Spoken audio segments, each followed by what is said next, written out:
Bismillah. La vie à la campagne était parfois monotone, même si entre voisins, on se recevait, on organisait des fêtes. Le principal ennui, c'est que l'on voyait toujours les mêmes personnes. Le retour du duc de Arundel, accompagné de sa jeune femme et de sa belle-sœur, avait ensoleillé les mois d'été et d'automne. Le baptême de leur fille et le mariage de Lady Agnès avaient mis de l'animation au printemps attiré des invités de marque. Quand la vie allait reprendre son train-train, le nouveau locataire arriva à Wycherley.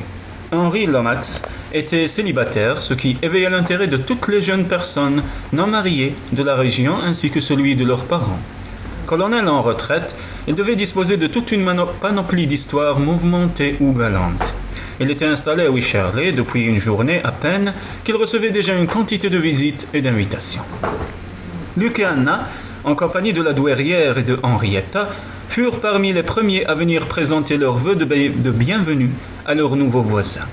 Henrietta ne put s'empêcher de trouver curieux d'arriver en étrangère dans cette demeure où elle avait grandi. Quelques visiteurs se trouvaient déjà dans le grand salon quand ils arrivèrent, et le colonel se leva pour les accueillir avec chaleur. C'était un bel homme, grand et mince, d'une 50aine d'années, élégamment vêtu de brun et de beige, à la perruque parfaitement poudrée. « Je suis très honoré, déclara-t-il, après avoir dûment salué ses visiteurs. Mais c'est injuste. Arundel, la plupart des ducs que je connais ont une seule duchesse. Or, vous en avez 3 pour vous seuls, toutes aussi ravissantes. » Lorsqu'il souriait, de petites rides d'expression se formaient au coin de ses yeux, et il découvrait des dents d'une blancheur éclatante. Tout le monde s'esclaffa devant son trait d'humour. La douairière ne trouva pas cette sortie à son goût, et elle le manifesta en gratifiant leur hôte d'un bref signe de tête avant d'aller engager la conversation avec Madame Persol. Henrietta sourit en tendant au colonel une petite main fine qu'il porta à ses lèvres. « Hélas, monsieur, je ne suis qu'une veuve, une douairière. Mon regretté mari était le frère aîné de Luc. »« Une douairière » dit-il en l'entraînant vers un sofa. « Votre jeunesse et votre beauté démentent ce titre, madame. » Il lâcha sa main et se tourna vers Anna qui s'était assise près de Luc. « J'ai appris, votre grâce, que vous aviez récemment donné un enfant à votre époux. J'espère que c'est un garçon. » « Une fille, répondit-elle. Il eut un bon sourire. Ah, je suis sûr que vous la chérissez, tous les deux. Votre mari a d'ailleurs déjà un héritier en la personne de Lord Ashley Kendrick, je crois. Oui. La conversation devint générale et on servit le thé. Les Arundel prirent congé une demi-heure plus tard alors que d'autres visiteurs se présentaient. Le colonel les accompagnait sur la terrasse. Je m'aperçois, dit-il, jovial, que j'ai été bien inspiré d'établir résidence dans cette région hospitalière. Je trouve fort important d'avoir d'aimables voisins. Il aida Henrietta à monter en voiture. Je suis impatient de faire plus ample connaissance avec vous tous, qui avez eu la gentillesse de me rendre visite. Il sourit à Henrietta avant de tendre la main à Anna, mais celle-ci était déjà installée sur la banquette par son époux. J'ai hâte également de rencontrer votre fille, votre grâce, lui dit-il. J'ai un faible pour les petits-enfants. Anna inclina la tête sans répondre, et le cocher ferma la portière avant de remonter sur son siège. Le colonel leur fit signe de la main quand le carrosse s'ébranla. « Mon Dieu !» s'écria Henrietta en riant. « Je suis ravi que William ait emmené Agnès pour un an. Ce colonel est vraiment charmant, ne trouvez-vous pas, mère ?»« Un peu trop familier, peut-être, » répondit la douairière. « Mais il s'est efforcé d'être agréable. Et quand il viendra nous voir, je pense que nous devrions l'inviter à déjeuner, Lucas. » « Soyez certaine que je ferai ce qui doit être fait, madame, » répliqua Luc. « Quelle magnifique journée !» s'exclama Anna, avec son enthousiasme habituel. « Dommage que nous en passions une partie en voiture et en visite. Il faut se plier aux obligations par n'importe quel temps, Anna, » lui rappela sévèrement sa belle-mère. « Chut !» Anna lui sourit. « Je sais, mère, c'est la raison pour laquelle je vous ai accompagné. Je me demande où sont Agnès et William en ce moment. Ne devait-il pas commencer par Paris ? Vous leur avez donné quelques adresses, Luc, n'est-ce pas ? Mais je parierais qu'ils ne profiteront pas de vos recommandations. Pardon ? Chut !» Luc l'interrogeait du regard. « Ils prendront peur en imaginant que vos amis sont des gens trop intimidants, » expliqua-t-elle, et ils auront raison. Elle continua à bavarder gaiement durant tout le trajet. Au début, Henrietta avait douté. C'était tellement invraisemblable, mais le regard intense, le sourire séducteur, le parfum d'eau de Cologne, et il avait serré sa main plus longuement qu'un étranger ne l'aurait fait. Elle débordait d'excitation. Cet homme était superbe, bien plus superbe qu'elle ne l'avait supposé, et charmant. Toutes les femmes le dévoraient des yeux, tandis que lui ne voyait qu'elle. D'autre part, Anna le connaissait. C'était évident, malgré son talent pour dissimuler ses réactions. Elle le connaissait, pourtant elle n'en avait rien dit. La peur se lisait dans son regard. Une énigme qui allait bientôt être élucidée. Il était revenu et d'une manière ou d'une autre, il allait détruire Anna. Et peut-être Luc. La vie valait de nouveau la peine d'être vécue. Normalement, Anna se serait précipitée dès son retour à la nurserie. Joy ne dormait pas à ce moment de la journée, bien que ce ne fût pas l'heure de la tétée, et elle souriait volontiers quand on venait la voir. Surtout à son père, c'était un bébé sage et joyeux.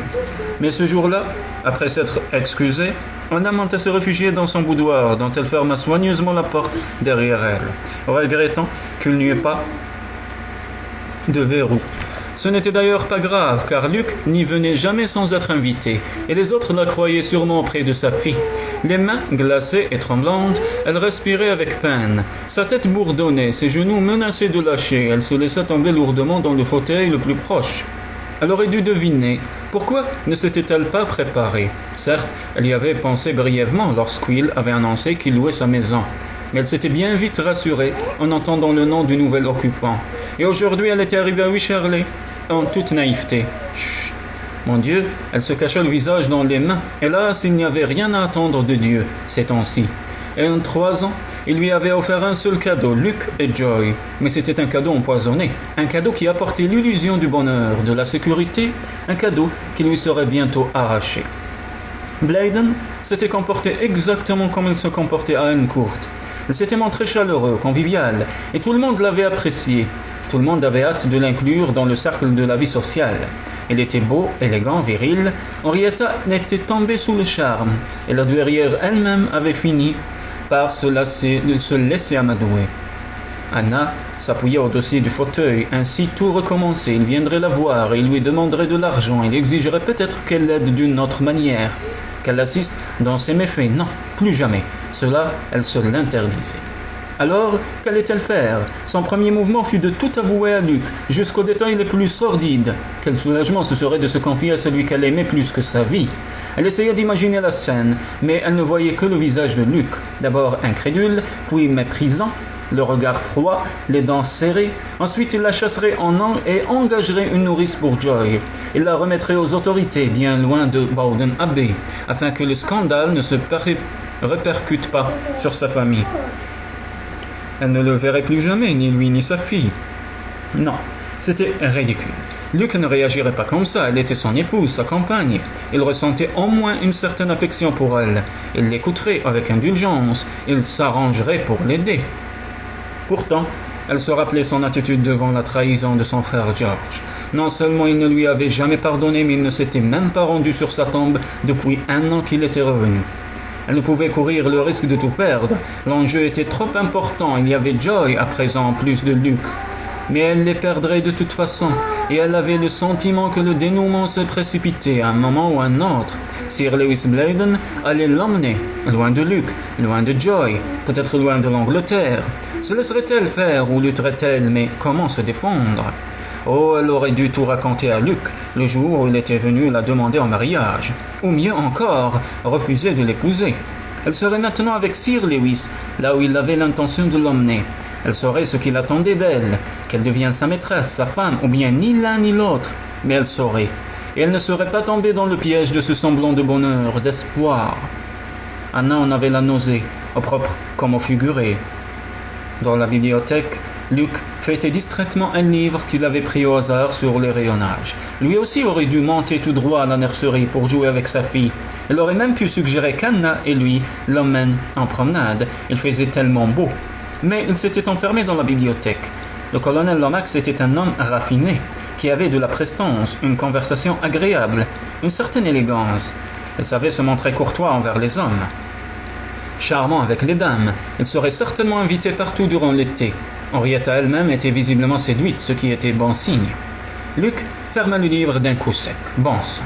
Que faisait cet individu à demi caché derrière un arbre sur le parvis le jour de son mariage? S'était-il trouvé là par simple coïncidence? Mais si c'était le cas, il aurait mentionné aujourd'hui le hasard qui l'avait fait assister à la sortie de l'église du duc et de la duchesse. Or, il n'y avait pas eu la moindre lueur de reconnaissance dans ce regard quand ils étaient entrés au salon. Luc n'en avait pas parlé non plus, bien entendu. Sans doute le colonel aurait-il été gêné d'avouer qu'il avait joué les badauds, comme les petites gens.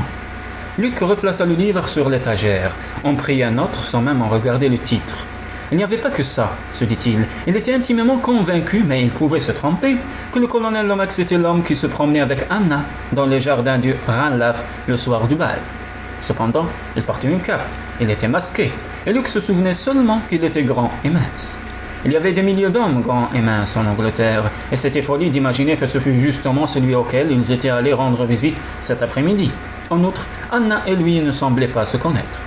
Pourtant, Luc, devant l'église comme au Ranelagh, avait eu la fugitive impression qu'il avait déjà rencontré ce personnage, et aujourd'hui aussi, Lomax, le nom ne lui disait rien. Tout cela était absurde. Si Lomax s'était bien trouvé devant l'église, cela ne signifiait rien de particulier, et il n'était sûrement pas l'homme du Ranelagh, au cas où Luc l'aurait déjà croisé quelque part. Peut-être en France, c'était si rapidement qu'il ne se rappelait plus à quelle occasion. D'ailleurs, cela n'avait aucune importance. Il s'assit à son bureau, pensif. Il n'avait même pas demandé à Anna si elle connaissait Lomax, et se dit-il avec un certain malaise, il ne le lui demanderait pas. Redoutait-il d'entendre la réponse, ou pire, un refus de répondre? Bon sang, il aurait dû imposer son autorité dès le départ, ne pas lui permettre de garder ses secrets, l'obliger à tout lui avouer. Il s'assombrit encore. Que lui prenait-il d'imaginer qu'il existait un rapport entre le secret d'Anna et l'arrivée dans le voisinage d'un homme parfaitement convenable, qu'il avait aperçu par hasard le jour de son mariage et qu'Anna n'avait jamais vu auparavant. Le printemps vit bien des changements à Bowden Abbey. Luc avait trouvé un nouveau régisseur, Howard Fox, qui lui était chaudement recommandé.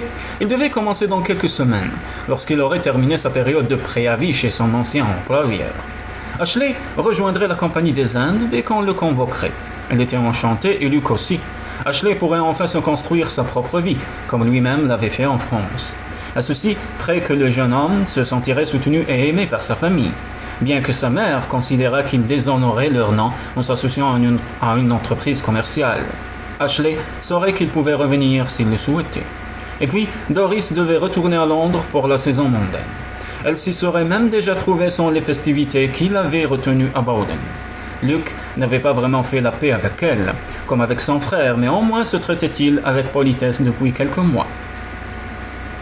Il voulait qu'elle soit heureuse, que des expériences agréables lui fassent oublier celles de l'année précédente. Cependant, il l'aurait sans doute laissé s'en aller, sans le lui dire, si Anna ne s'en était mêlée. « Doris nous quitte après-demain », lui fit-elle remarquer un soir. Il eut un grognement en son lit. « Vous n'avez pas l'intention de lui parler ?» insista-t-elle. Il se résignait à rester éveillé quelques minutes de plus. Un serment paternel pour lui recommander d'éviter les erreurs de l'année dernière. « Sûrement pas, Anna. J'espère bien, mais lui avez-vous déjà dit que vous l'aimiez ? Pas depuis qu'elle était petite. Je pense qu'elle a passé l'âge des démonstrations sentimentales, surtout de la part d'un grand frère. Vous vous trompez. Et je sais que vous l'aimez, Luc. Inutile de me répéter une fois de plus que vous ne connaissez rien à l'amour, comme vous vous apprêtez à le faire. Elle a besoin de vous entendre dire que vous avez confiance en elle, que vous souhaitez son bonheur, que vous l'aimez. C'est ce qu'elle attend depuis des mois. Était-ce vraiment important pour Doris ? Elle avait paru fort bien se passer de lui pendant si longtemps. Mais au fond, Luc savait qu'Anna avait raison. Lui aussi avait mal vécu le fossé qui se creusait entre eux. Et fugitivement, très fugitivement, il retrouva l'ancienne rancœur contre les responsabilités dont on l'avait accablé malgré lui. « Bien, madame, dit-il avec un soupir ostentatoire. Puis-je dormir à présent ? » « Oui, vous avez le droit. » Elle se serra contre lui, cependant il avait deviné une sorte de déception dans son intonation, comme il avait perçu une pointe de désespoir quand elle s'accrochait à lui en faisant l'amour un peu plus tôt. La même urgence, mieux contrôlée toutefois qu'à deux autres occasions. Mais il ne voulait pas y penser maintenant. « Je m'entretiendrai avec elle demain, promet-il, et je dirai deux mots aussi à Théo, qui m'a pratiquement obligé à vous épouser. » Là, c'était mieux. Il entendit son petit rire étouffé contre son épaule. Pourtant, il venait de faire une découverte sur lui-même. Il était lâche. Il avait plaisanté au lieu d'aborder le sujet qui lui tenait tant à cœur. Du coup, il n'avait plus du tout sommeil. Doris eut l'air un peu surprise. Le lendemain matin, quand il vint la trouver à la table du petit déjeuner en lui disant qu'il aimerait lui parler dès qu'elle aurait terminé, mais il ne commit pas la même erreur que précédemment. Lorsqu'elle se présenta à la bibliothèque, un peu inquiète, prête à se rebeller, il ne resta pas derrière son bureau.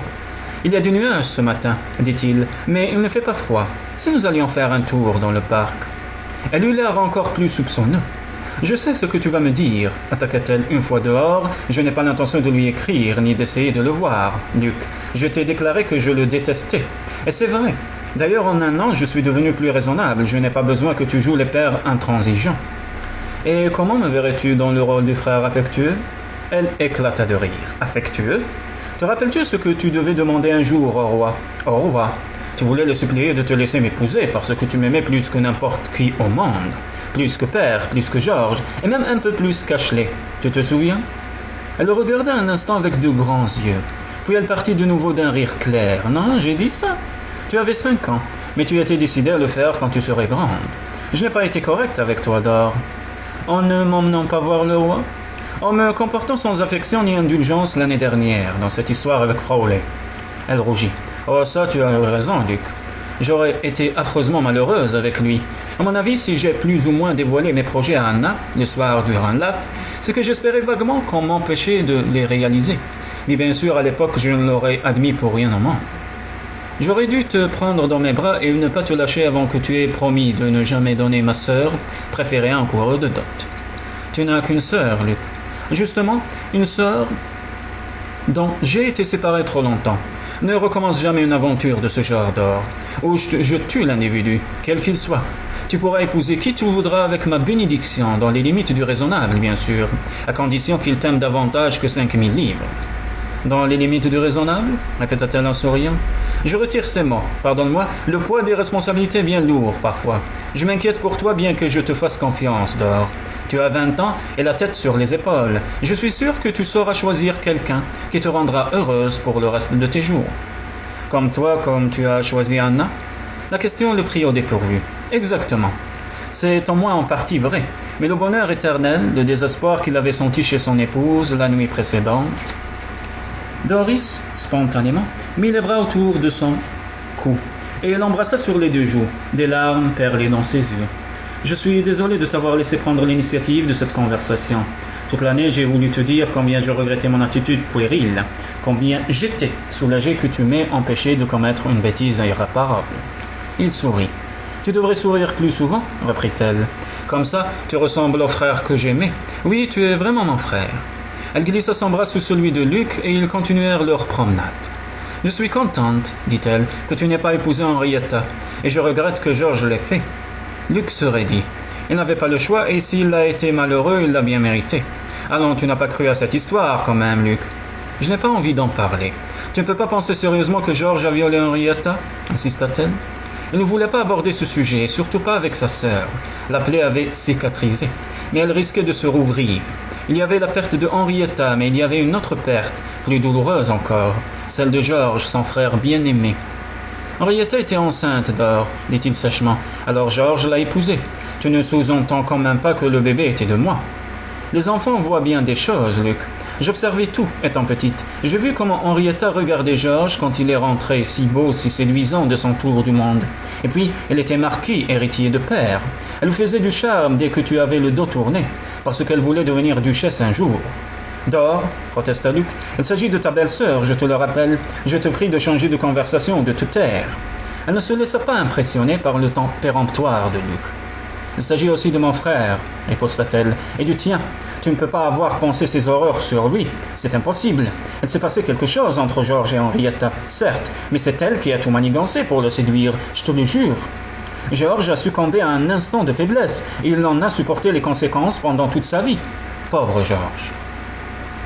Plus un mot là-dessus, Dor. Je n'ai pas envie de me disputer avec toi alors que nous venons de nous réconcilier. Doris leva vers lui un regard noyé de larmes. C'est à cause de Henrietta que tu es resté 2 ans sans venir nous voir après la mort de Georges. Tu l'aimais encore. Tu l'aimes toujours, oh, je plains Anna. Non, je n'aime pas Henrietta, mais j'ai dit que je ne voulais plus en parler. Ses yeux lançaient des éclairs, et cette fois Doris eut la sagesse d'obéir. Il ne savait pas si ce que sa sœur avait dit était la vérité, mais il s'étonnait de ne jamais la voir, ne serait-ce qu'envisager lui-même. Elle s'était forgé une armure d'indifférence durant ces 10 dernières années en France. Pourtant, Henrietta restait à l'extérieur, perle rare de son passé, seul objet d'amour auquel il eût toujours cru. Et comme il n'avait pas douté un instant de son honnêteté, elle avait ressenti plus cruellement encore la trahison de son frère. Veux-tu que je te dise quel genre d'époux je vais chercher à Londres cette année demanda Doris après quelques minutes de silence. Vas-y, je t'écoute, dit-il en couvrant sa main de la sienne.